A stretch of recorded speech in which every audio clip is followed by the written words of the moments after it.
Episode की शुरुआत में बेन स्टिंग फ्लाई एलियन बनकर एक मेगावॉट से लड़ रहा था। स्टिंग फ्लाई उस मेगावॉट को चिपकाने की भी कोशिश करता है, पर वो मेगावॉट काफी शरारती था। वो स्टिंग फ्लाई को पूरा स्मूदी से नहला देता है और स्टिंग फ्लाई फिर से बेन में बदल जाता है। और वो बड़े वाला बेन नहीं था, वो था छोटा वाला बेन 10। वो मेगावॉट बेन को चिढ़ाकर वहाँ से भागने लग जाता है, पर बेन जल्दी से एक ग्लास को उठाता है और उस मेगावॉट को कूदकर पकड़ लेता है।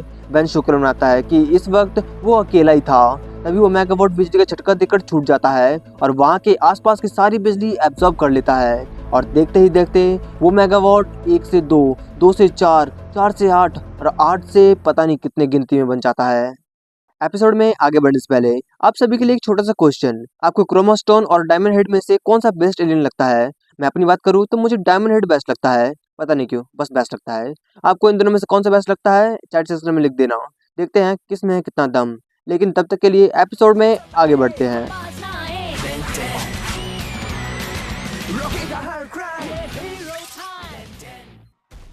उन मेगावॉट्स की संख्या बहुत ज्यादा थी। उन सभी ने बेन को चारों तरफ से घेर लिया था। तभी बेन को याद आता है कि उसके पास भी तो इलेक्ट्रिसिटी को एब्जॉर्ब करने वाला एक एलियन है, जो था फीडबैक। फीडबैक बनते ही बेन उन सभी मेगावॉट्स की पावर को एब्जॉर्ब कर लेता है।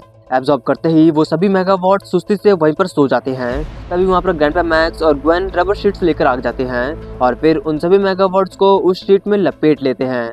प्रेजेंट टाइम में बेन प्लम्बर बेस पहुंचता है। ग्रैंडपा मैक्स बेन पर गुस्सा करने लग जाते हैं क्योंकि वो अपने पार्टनर को वेट नहीं करा सकता, उसे टाइम पर आना चाहिए। बेन ग्रैंडपा से माफी मांगता है और फिर उनके जाने के बाद बेन रुक से चलने को कहता है। उसकी गाड़ी वहाँ पर खड़ी है, पर रुक कहता है कि उन्हें उसकी गाड़ी में जाना चाहिए, जो था ग्रैंडपा की प्लम्बर वैन। उसे देख बेन को बिल्कुल भी अच्छा नहीं लगता, लेकिन जब रुक एक बटन दबाता है तो उस वैन का पूरा हुलिया ही बदल जाता है। अब ये देखकर तो बेन भी इम्प्रेस हो गया था। वो दोनों तुरंत वहाँ से निकल जाते हैं शहर में गश्त लगाने के लिए।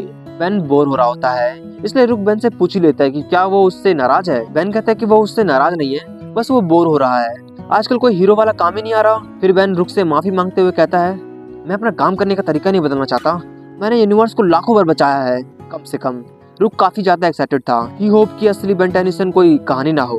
बेन ये सुनते ही बहुत ज्यादा खुश हो जाता है कि उसकी कहानियां भी हैं। रुक हाँ में मुंडी हिलाते हुए कहता है, मेरे शहरी सच नहीं हो सकती, मिसाल के लिए एलियन एक्स को ही ले लो। बेन उसे कहता है कि एलियन एक्स सच में है। ये सुनते ही रुक बहुत ज्यादा एक्साइटेड हो जाता है और बेन से अभी के अभी एलियन एक्स बनने को कहता है। पर बेन उसे शांत करते हुए कहता है कि इसमें बहुत ज्यादा मेहनत लगती है, उसके लिए कोई हीरो वाला काम ढूंढे। फिर वो दिखाता है कि वो उन कहानियों जैसा है कि नहीं। फिर क्या, वो दोनों शहर के पूरा चक्कर लगाते हैं, पर उन्हें कोई भी बड़ी मुसीबत नजर नहीं आती। कुछ एलियंस गाड़ी का सत्यानाश कर भी रहे होते हैं तो बेन को देखकर वो भी शांत हो जाते हैं और शरीफ सा बन जाते हैं। अंत में थक हार कर बेन और रुक एक जगह पर गाड़ी खड़ी कर देते हैं। बेन बहुत ज्यादा गुस्से में था क्योंकि उन्होंने पूरा शहर घूम लिया था और उन्हें कुछ गड़बड़ी नजर नहीं आई। तभी उनके आगे से एक लड़का फोन पर बात करते हुए गुजरता है। रुक को वो लड़का थोड़ा नॉर्मल नहीं लगता क्योंकि उसके पास जो फोन था वो धरती पर चार्ज नहीं हो सकता था, कुछ तो गड़बड़ है। फिर क्या, बेन और रुक उसका पीछा करने लग जाते हैं। वो लड़का बात करते करते एक सुनसान गली में पहुंच जाता है। अब तो उस लड़के को भी पता चल जाता है कि उसका कोई पीछा कर रहा है। फिर जल्दी से फोन काट कर फोन को गन में बदल कर उन दोनों पर फायर कर देता है। फिर वहाँ से भागने लग जाता है, पर बेन और रुक उस हमले से बच जाते हैं और वो भी उस लड़के का पीछा करने लग जाते हैं। वो लड़का एक गाड़ी में बैठकर वहाँ से भागने लग जाता है। बेन अब खुश था क्योंकि आखिरकार अब जाकर लड़ाई होगी। बेन पीछा करने के लिए बिग चिल एलियन बनने के लिए ऑमनिट्रिक्स चालू करता है, पर वो बिग चिल की जगह हीट ब्लास्ट एलियन में ट्रांसफॉर्म हो जाता है। अब बेन भी क्या कर सकता था, हीट ब्लास्ट उड़कर उस लड़के का पीछा करने लग जाता है। वो लड़का हीट ब्लास्ट पर फायरिंग करके रोकने की कोशिश करता है, पर हीट ब्लास्ट आराम से बच गया था। तभी रुक भी अपने गाड़ी से उस लड़के को आगे से घेरने की कोशिश करता है, लेकिन वो लड़का बच जाता है और तेजी से भागने लग जाता है। अब रुक भी अपने वैन को शेप में बदलकर हीट ब्लास्ट के साथ हवा में उसका पीछा करने लग जाता है। अब हीट ब्लास्ट जल्दी से स्टंट मारते हुए उस लड़के की गाड़ी का टायर जला देता है और वो गाड़ी वहीं पर क्रैश हो जाती है और हीट ब्लास्ट भी जल्दी से बैन में बदल जाता है। गाड़ी क्रैश हो गई थी और वो लड़का फिर से भागने की कोशिश करता है, पर इस बार रुक उसे कूदकर पकड़ लेता है। बैन उससे पूछता है, प्लीज तुम मुझे बताओ कि तुम किस ज्ञान के लिए काम करते हो ताकि मैं उसकी पिटाई कर सकूं। वो लड़का कहता है कि वो दोनों उसके बॉस के सामने बिल्कुल भी नहीं टिक पाएंगे।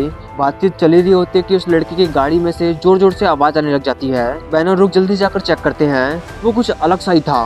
तभी उसका इंजन का सोर्स टूट जाता है और उसके अंदर से एक मेगावॉट बाहर निकलता है। बेन उसे देखकर बहुत ज्यादा हैरान हो गया था। वो मेगावॉट जल्दी से उस लड़के के पीठ के बैग में से एक और मेगावॉट को आजाद कर देता है। बेन काफी ज्यादा हैरान था क्योंकि उसने उन्हें कई सालों से नहीं देखा था। फिर वो मेगाबॉट्स उन्हें चिढ़ाते हुए वहाँ से भागने लग जाते हैं। बेन और रुक भी उस लड़के को वहीं पर छोड़कर उन दोनों का पीछा करने लग जाते हैं और अकेले होने का फायदा उठाकर वो लड़का वहाँ से भाग जाता है। वो मेगाबॉट उन दोनों को चिढ़ाते हुए बिजली के तारों की मदद से भाग रहे थे। बेन रुक को ऊपर से नजर रखने को कहता है और खुद उनका पीछा करने लग जाता है। रुक जल्दी से एक ऊंची बिल्डिंग पर चढ़ जाता है और बेन को रास्ता दिखाने लग जाता है। तेजी से पीछा करने के लिए बेन एक्सेलरेट बनने को सोचता है। फिर हीरो टाइम कहकर ओमनिट्रिक्स चालू करता है, पर कमबख्त ओमनिट्रिक्स उसे क्लॉकवर्क एलियन में बदल देता है, जो शायद बहुत ज्यादा स्लो एलियन था बेन का।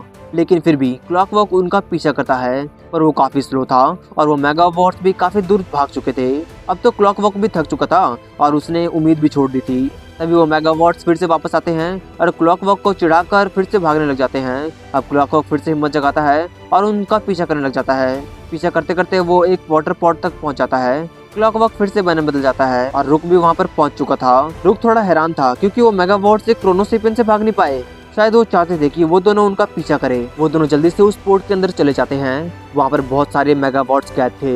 उन्हीं को छुड़ाने के लिए वो दोनों मेगाबॉट्स उन दोनों को वहाँ पर लाए थे। किसी ने एक फैक्ट्री खड़ी करी है जो मेगाबॉट्स को पावर को सोर्स की तरह इस्तेमाल कर रहा है। तभी वहाँ पर एक आदमी आ जाता है और उसकी नजर आजाद घूम रहे 2 मेगाबॉट्स पर जाती है। वो जल्दी से कूदकर उन दोनों मेगाबॉट्स को अपने सूट की मदद से पकड़ लेता है। तभी एक और आदमी आता है और पीछे से बेन और रुक पर हमला कर देता है, पर बेन और रुक मिलकर उस आदमी को जोर से लात मारते हैं। तभी दूसरा आदमी उन दोनों को एनर्जी से कैद कर लेता है। अब उनका बॉस उस लड़के के साथ आ गया था जिसका नाम फिस्ट्रिक था। फिस्ट्रिक को वो दोनों जासूस लग रहे थे। बेन उस पर गुस्सा करते हुए कहता है कि एक तो वो एलियन टेक चुराता है और उसके बाद एलियन बंदूकों से चार्ज भी करता है। फिस्ट्रिक कहता है एक एलियन उसे पहनाता है और दूसरा उसे चार्ज करता है और मैं प्रोडक्शन करता हूँ और ऊंचे दाम वालों को बेच देता हूँ। अच्छा बिजनेस है ना ब्रो। वो लोग बात कर ही रहे होते हैं कि रुक अपने इलेक्ट्रॉन डिस्ट्रक्शन को ऑन कर देता है। ऑन होते ही बेन और रुक आजाद हो गए थे। फिर क्या, बेन जल्दी से ब्लॉक से लेन में ट्रांसफॉर्म हो जाता है और जोर से जमीन पर मारकर एक आदमी को ढेर कर देता है और दूसरा वाला आदमी रुक पर हमला कर देता है। पर रुक अपने प्रोटोटूल की मदद से उस आदमी के हाथ के मशीन के टुकड़े टुकड़े कर देता है और फिर ब्लॉक से दूसरे हाथ को पकड़कर उसे जोर से दूर फेंकता है। फिस्ट्रिक कहता है ये तुमने बहुत बड़ी गलती कर दी ब्रो। अब ब्लॉक्स भी फिर से बेन बदलते हुए कहता है, मैं बहुत सी गलतियां करता हूँ मगर तुम्हारी दुकान बंद करना गलती नहीं होगी। अब फिस्ट्रिक और वो लड़का वहां से भागने लग जाते हैं, पर रुक प्रोटोटूल की मदद से उस लड़के को पकड़ लेता है। लेकिन फिस्ट्रिक एक गेट में कूद पड़ता है और एक बड़े से सूट में बैठकर बाहर निकलता है। वो आर्मर सूट भी उन मेगाबॉट्स के पावर से चल रहा था। फिस्ट्रिक जल्दी से उन दोनों पर बहुत सारे मिसाइल्स फायर कर देता है, पर वो दोनों कैसे तैसे कूदकर बच जाते हैं। बेन जल्दी से ओमनिट्रिक्स चालू करता है और 4 आर्म्स पर सेट करते हुए ओमनिट्रिक्स से कहता है 4 आर्म्स, सिर्फ 4 आर्म्स चाहिए, ना ग्रे मैटर ना नैनोमैग, सिर्फ 4 आर्म्स। फिर ओमनिट्रिक्स पर जोर से मारता है, पर बेन 4 आर्म्स की जगह एक नए एलियन में ट्रांसफॉर्म हो गया था। बेन कुछ सोचता उससे पहले फिस्ट्रिक बेन को लगातार मुक्के मारने लग जाता है और मुक्के मारते मारते वो उसे बाहर फेंक देता है। वो फिर से बेन के पास आकर उस पर फिर से लगातार हमला करने लग जाता है, पर इस बार बेन अपने न्यू पावर से फिस्ट्रिक को हवा में पकड़ लेता है। बेन भी खुश हो जाता है। ग्रेविटी की पावर जो थी, बेन फिस्ट्रिक को जोर से जमीन पर मारता है और उसे उठने ही नहीं देता। रुक जल्दी से फिस्ट्रिक पर चढ़ जाता है और उन मेगाबॉट्स की बैटरीज को निकालने की कोशिश करता है, पर निकलता ही नहीं। खेल खेल में बेन फिस्ट्रिक को फिर से ऊपर उठा लेता है। रुक उसे जल्दी से नीचे रखने को कहता है क्योंकि उसकी फट रही थी। बेन माफी मांगता है और फिर से फिस्ट्रिक को जोर से जमीन पर मारता है। फोर्स के कारण एक मेगाबॉट्स का बैटरी निकलकर आजाद हो गया था। रुक समझ ही रहा होता है कि फिस्ट्रिक एक छोटे से गन से फायर कर रुक को दूर फेंक देता है। रुक को बहुत ज्यादा जोर से लगी थी। बेन रुक को देख ही रहा होता है कि फिस्ट्रिक बेन को भी उठाकर दूर फेंक देता है। फिर उसके पास आकर जोर जोर से मुक्के मारने लग जाता है, लेकिन वो अपना फाइनल मुक्का मारता उससे पहले रुक क्रेन से फिस्ट्रिक को जोर से मारता है। फिस्ट्रिक दूर जाकर गिरता है, पर फिस्ट्रिक को ज्यादा कुछ नहीं हुआ था। रुक बेन से कहता है कि वो शायद उन मेगाबॉट्स को इस सूट से आजाद कर सकता है, लेकिन उसे फिस्ट्रिक को हिलने से रोकना होगा। बेन समझ जाता है और फिर से फिस्ट्रिक को ग्रेविटी की पावर से उठाकर जोर से जमीन पर मारता है। फिस्ट्रिक लगातार उठने की कोशिश कर रहा था, लेकिन ऐसे कैसे उठ जाता। बेन बहुत ज्यादा प्रेशर से फिस्ट्रिक को जमीन पर दबाने लग जाता है। फिस्ट्रिक को तो पता नहीं, लेकिन वो पुल इतना प्रेशर सहन नहीं कर पाता और फिस्ट्रिक पानी में डूब जाता है और बेन भी उसे बार बार पानी में डुबोकर बाहर निकाल रहा था। अब तो सूट में भी पानी भरने लग गया था और फिस्ट्रिक को भी चक्कर आने लगे थे। अब रुक अपने प्रोटोटूल को तीर में बदलकर फिस्ट्रिक के सूट पर एक सटीक निशाना बिठाता है। फिर क्या, वो सभी मेगाबॉट्स आजाद हो जाते हैं। बेन भी फिस्ट्रिक को छोड़ देता है। सूट की एनर्जी खत्म हो गई थी, सिर्फ 12% बचा था, लेकिन फिस्ट्रिक हार नहीं मानता और उस 12% की मदद से ही उस सूट में मौजूद सारे के सारे मिसाइल्स बेन पर फायर कर देता है बेन अपने ग्रेविटी की मदद से सारी मिसाइल्स को गोल गोल घुमाने लग जाता है और घूमते घूमते वो मिसाइल्स अपने आप उसके चारों तरफ घूमने लग जाते हैं। बेन बहुत ज्यादा हैरान हो जाता है कि उसके पास भी अपना खुद का ऑर्बिट है। बेन अब एक प्लेनेट के शेप में बन जाता है और पावर को बढ़ाकर फिश ट्रिक को भी अपने ऑर्बिट में खींच लेता है। फिर 4-5 बार गोल गोल घुमाकर फिश ट्रिक को दूर फेंक देता है और फिर सारी की सारी मिसाइल्स उस पर लॉन्च कर देता है। अब उस सूट की हालत खराब हो गई थी और फिश ट्रिक भी ढेर हो गया था। सब कुछ खत्म होने के बाद रुक प्लम्बर्स और ग्रैंडपा मैक्स को बुला लेता है। ग्रैंडपा मैक्स उन्हें बताते हैं कि अब से मेगावर्ट्स की एक कॉलोनी पूरे अंडरग्राउंड टाउन को बिजली सप्लाई करने वाली है, वो भी अपनी मर्जी से। रुक कहता है, अक्सर टेनिसन की कहानी में आखिर में कोई पीने वाली चीज जरूर होती है। बेन कहता है, स्मूदी, वो मैं ज्यादातर दिन में पीता हूँ, रात में मैं फ्रेंच फ्राइज खाता हूँ। और फिर जाते जाते बेन रुक से कहता है, और हाँ, एलियन एक्स असली में है।